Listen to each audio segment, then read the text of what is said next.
obviously been in quarantine for a while. How's everyone feeling and with the short turnaround? Yeah, no, it's a good point. Firstly, I think it's out of 99 test matches, it's the first time I've ever done an ice bath after a game. So everyone's doing what they can do. It's very professional athletes throughout the team, especially with the fast bowlers. So they're doing everything that they can to make sure that they're 100% ready to go come Friday. Any more questions there, guys? Obviously, everyone's just Josh McLean. Hi, Nate.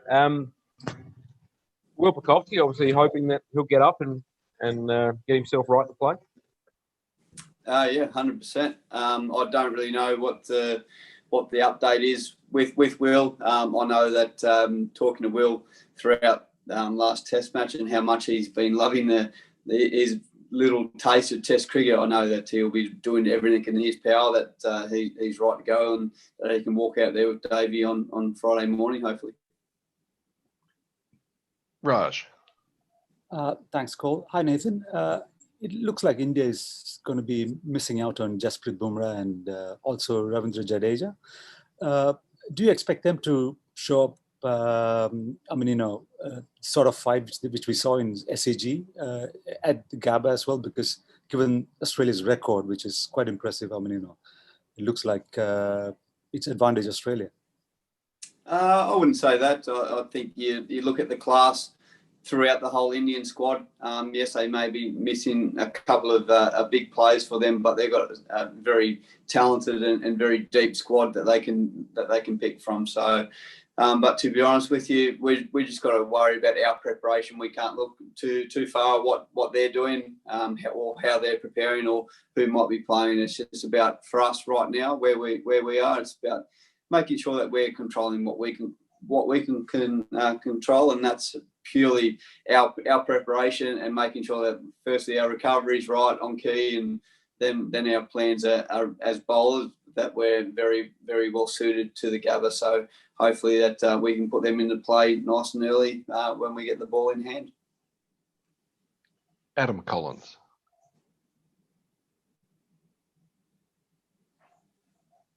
You there, Adam? We'll jump to Dan Brettig and come back to Adam. G'day, Nathan. Got a question about, I suppose, the precedent that was set at the SCG with Siraj, calling out abuse from the crowd. I know that you and others in the Australian team have faced abuse in the past, may not have been of a racial nature, but would you be comfortable in future if you're on the boundary and getting, abuse to sort of stop play and say, look, I'm not prepared to cop this? Yeah, it's a very interesting one, and for me, there's no room for any racial or any abuse in any type. I know people think they're being funny, but it can affect people in different ways. So yeah, it's an interesting one. But for me, cricket's a sport for all, and there's no room for it at all. So I think it's quite disgusting, to be honest with you. Yes, I've been on the other end of it, copping abuse, whether that's in England or New Zealand or South Africa or wherever it may be. But there's no room for it. So I think you got to try, as a player, you got to try your best to try and block it out. But if it's time's right to call in the match officials, but we've got a lot of security around the ground these days, so hopefully that they can do their job, and if there's anyone doing that they can be removed, because there's absolutely no place for it. You have in the past, obviously, I suppose the team's attitude has been to a large extent, I guess, cop it on the chin, or try to ignore it. Do you think that precedent, though, that Siraj has set might lead to a change where a few more players do what he did? Yeah, well may do.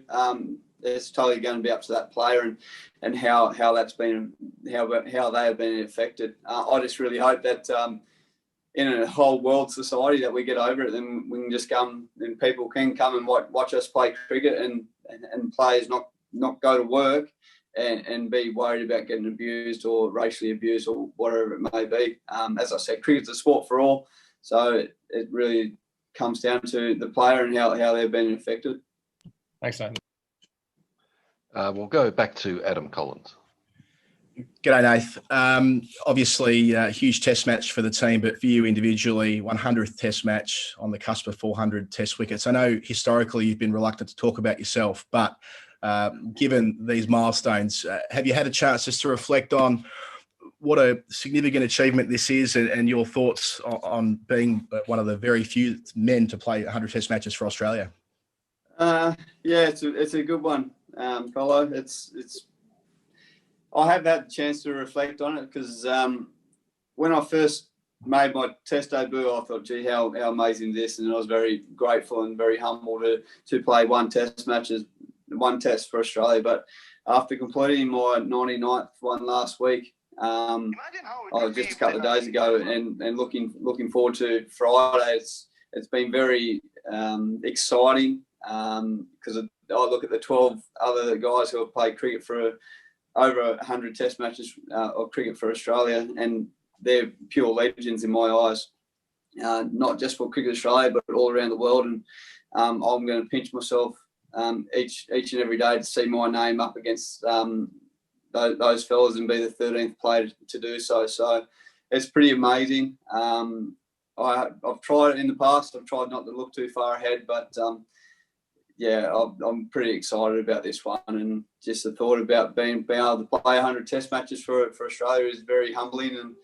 and I'm really hoping that we can go out there and play the positive brand of cricket that we can play, that we know we can play, and that we can walk away with the series win.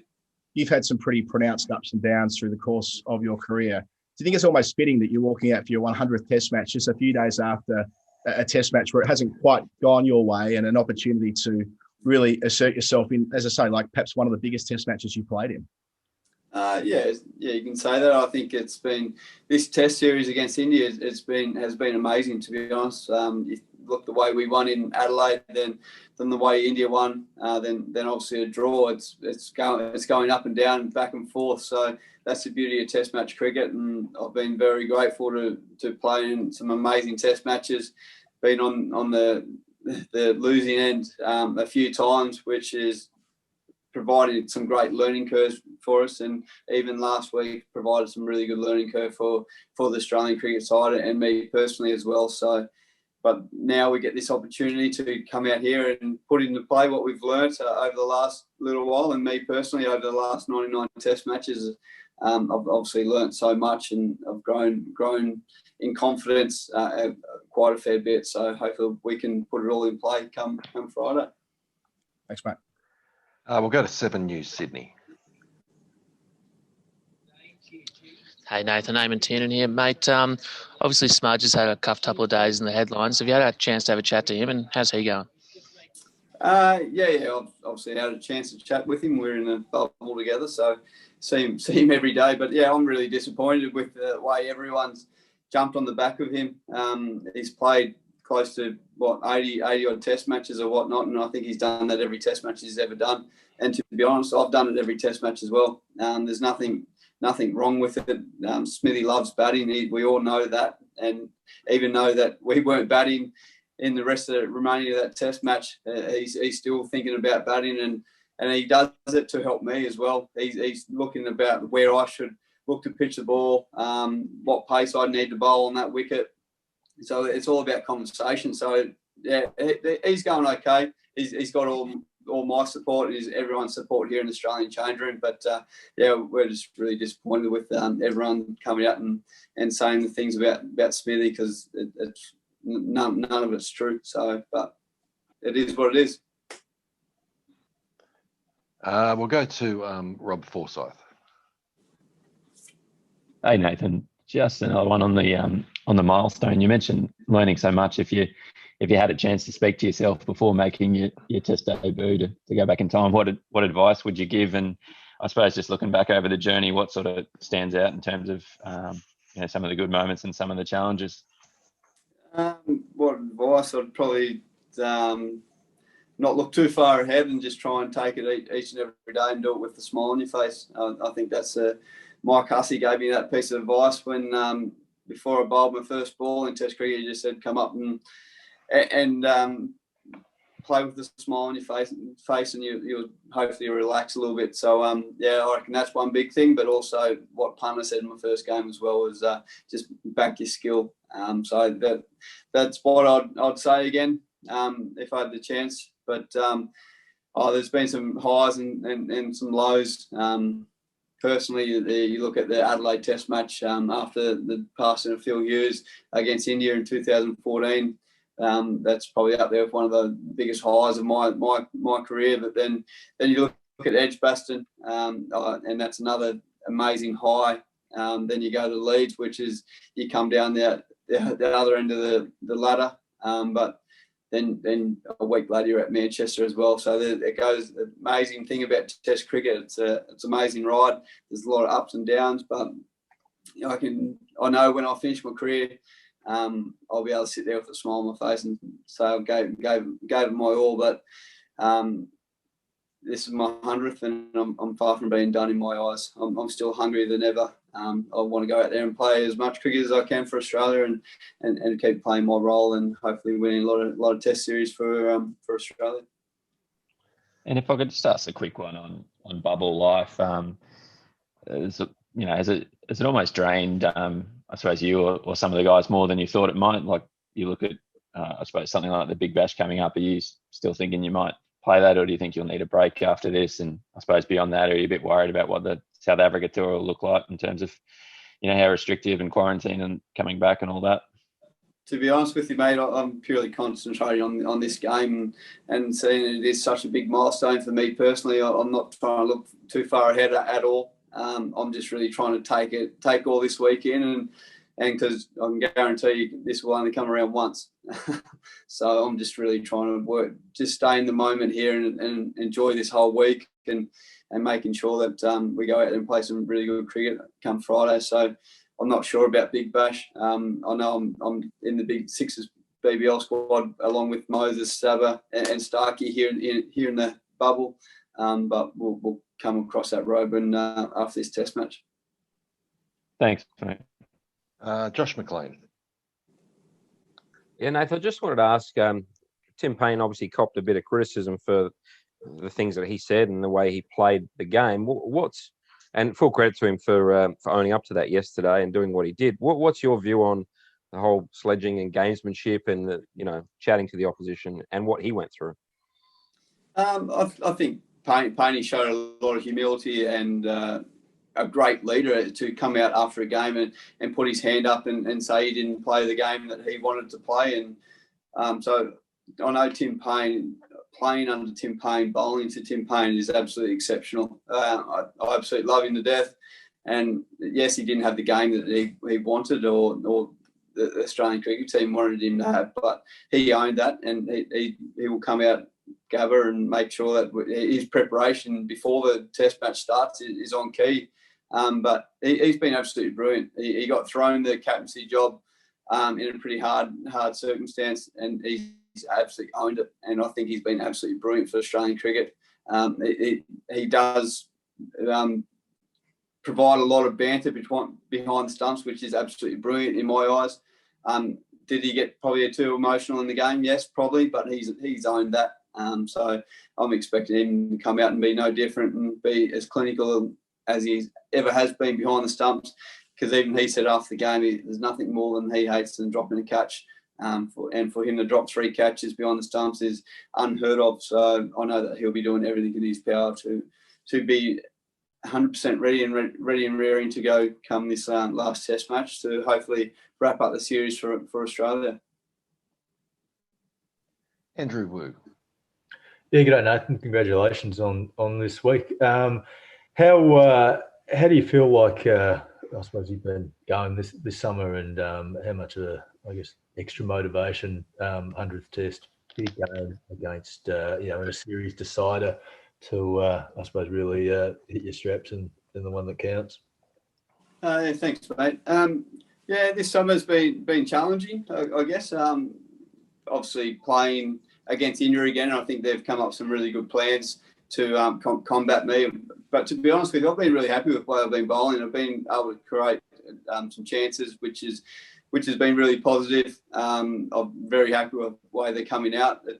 Some days the wheel doesn't turn around and you don't have much luck out in the middle, but I'm very happy with the way they're coming out of my hand, very confident. So I'm very excited to get here at the Gabba, where there's going to be a little bit more bounce than probably what there was at the MCG and SCG, definitely SCG anyway. So I'm very excited about that, and knowing that if I keep doing my job as the Australian cricket team, the luck will keep changing here and there. So I just got to stay patient and see how we go. Yeah, and talk us through the lift that the side gets from playing at the Gabba, the history with the record, and even Tim mentioned to Ashwin while he was batting, come to the Gabba. It seems like the team's sort of got this confidence, extra confidence coming to play in Brisbane. Oh, 100%. And yes, we do have an amazing record here at the Gabba, and we do have confidence playing here. We know how to play a really positive brand of cricket here in Brisbane, so that's exciting. But we can't rest on that. We know how talented India are, and we know how hungry they are to come out and win this series. So, we need to make sure that our preparation is on key here, so we can come out and play our positive brand of cricket that we love to play here at the Brisbane. But I think there's no one in the Australian cricket team who doesn't like playing cricket at the Gabba. It's a brilliant place to play. So hopefully with the crowd restrictions, as many as people that we can get there to support both teams. Hopefully more Australians than support, but it'll be an amazing test match either way. So it's going to be exciting to get back out there. Thanks. Another one for Dan Bredig. Nathan, just a question about, I suppose, the way that the series is unfolded. I know Tim mentioned yesterday that one of the issues on day 5 was you didn't get the big footmark outside off stump that you might have expected day 5 in Sydney. How do you think you've been able to, I guess, adjust to the pitches? And related to that, is John Davison going to be able to sort of have a look at you bowl through the fence or something this week in Brisbane, or are you going to be able to have some one-on-one time with him, or is the bubble make that difficult? Bubble's pretty difficult to get anyone in, but I'm pretty sure Davo he's working with the Sydney Thunder at the moment, so I think he may be even out of Brisbane. But I'll get in contact with him anyway. Usually contact him after every test match and have a conversation. So he's still the best spin coach in my eyes to work with. So I'll touch base to really just nail down a couple of little things. But regarding the pitch, I think you've just got to be adaptable, and I think I've played enough cricket now to understand what I need to do and where we can go to, and that's the beauty of having Tim Payne and the likes of Steve Smith around the bat there as well. Obviously, they're very talented cricketers in their own right, so they're passing on a lot of knowledge from when Smithy was batting against Ashwin to Payne keeping against me. So there's a lot of conversations go around. It would have been nice to have a big footmark, but there wasn't much traffic around the wicket outside the right-handers off stump, which is unfortunate, but that provides another challenge, and I was still able to get a bit of spin here and there out of it, but the wicket was pretty slow and just weren't able to capitalise on our chances, unfortunately. Thank you.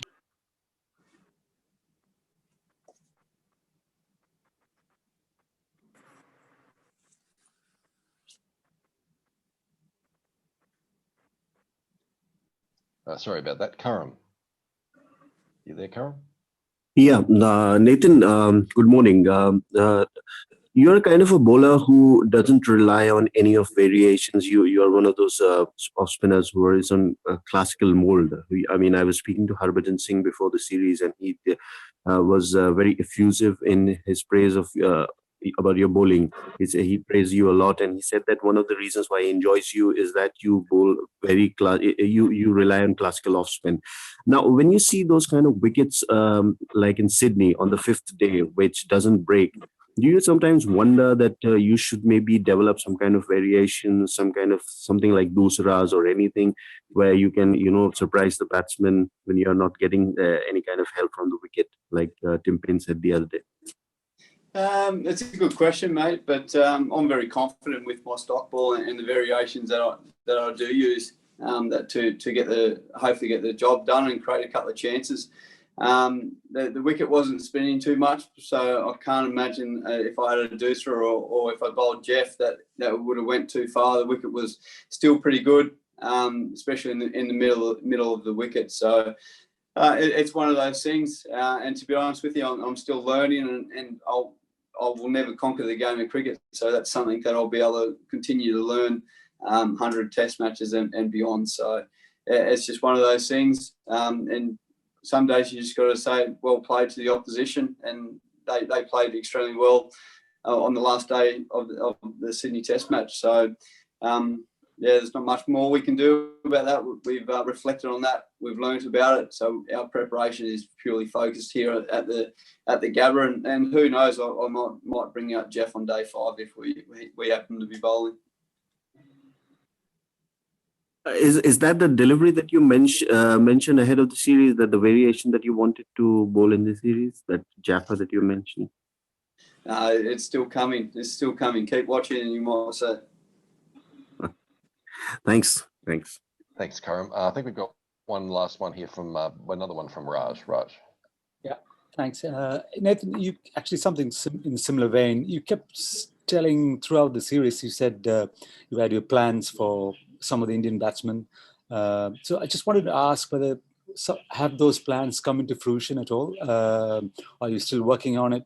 Or do you have any special one coming in for the 100th Test match? Yeah, still pretty happy with the way the plans have been coming. There's been a couple of really good competition between bat and ball. I've been really happy with that. But there's a couple of new plans that we've come up with since the last test with a few of the guys. So we're looking forward to putting that into play, especially here at Brisbane, which these plans may suit the batter suit the bowler even more. So looking forward to that competition. So yeah, pretty excited about the 4th test. Thanks. I think we got one last one from Sanjeev. Sanjeev? Hi Nathan. Basically, like whenever you and Ashwin are playing against each other, there are always comparisons. How do you look at how he has bowled in this series, and like how he has adapted to the Australian wickets this time? Yeah, I think Ashwin's bowled very well. I think I've always said throughout my whole career that he's a world-class bowler. He's absolutely incredible to watch. I really enjoy watching him bowl. And he definitely has adapted to coming out to Australia again. So hats off to him. So yeah, I think he's been very good.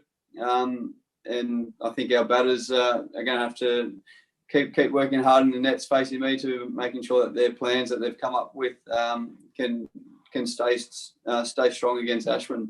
Very talented bowler. So yeah, we're going to have to be on our game again. Yeah, thank you.